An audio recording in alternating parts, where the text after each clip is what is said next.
안녕하십니까.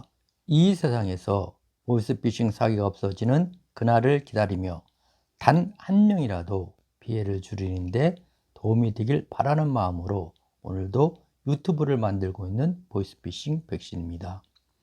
대면 편지 보이스피싱 범인에 대하여는 현행 통신사기 피해 환급법을 적용하기 어렵다는 보도 내용을 함께 알아보도록 하겠습니다.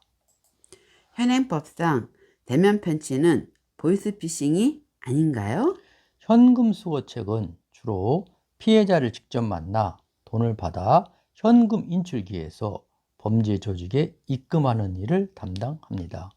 경찰청 자료에 의하면 2021년 1월부터 10월 사이에 계좌 이체형은 60% 감소하였으나 대면 편지형은 오히려 77% 증가하였다고 합니다.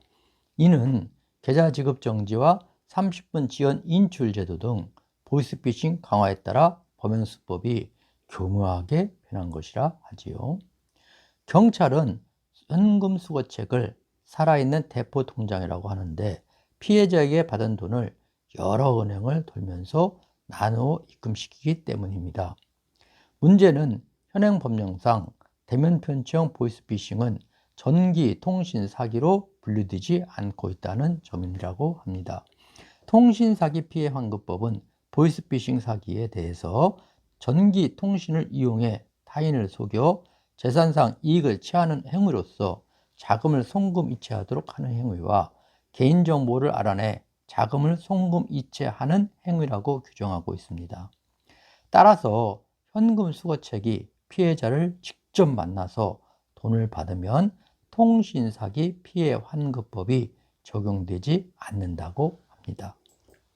경찰도 대면 편지 보이스피싱 범죄는 99% 지급정지 못한다고 정식으로 발표하였다면서요. 현행법상 대면 편지 보이스피싱은 통신사기 피해 환급법이 적용되지 않기 때문에 당해 법상의 지급정지 규정도 적용할 수 없다는 입장입니다. 현실에서도 은행은 대면 편지 보이스피싱이면 경찰이 지급정지를 요청한다고 하더라도 거절한다고 합니다. 실제로 부산 동네 지구대에서 2021년 8월부터 2달 동안 현금 수거책 11명을 검거해 현장에서 8천여만 원을 압수했습니다. 하지만 다른 계좌로 입금된 나머지 금액은 은행에서 지급정지를 받아두지 않았기 때문에 보이스피싱 조직이 모두 인출해 갔다고 합니다. KBS가 확인한 바에 의하면 문제점을 개선하기 위한 법 개정안이 국회에 제출되었지만 상임위원회에서 본격적으로 논의도 안 했다면서요. 전기통신금융사기의 범위에 자금을 송금하거나 이체하는 행위는 물론 직접 교부하도록 하는 행위, 개인정보를 알아내서 자금을 이체하거나 인출하는 행위를 포함하는 법 개정안이 국회에 제출되어 있지만 2022년 1월 24일 현재까지도 국회 상임위에서 직접 본격적으로 논의되지 않고 있다고 합니다.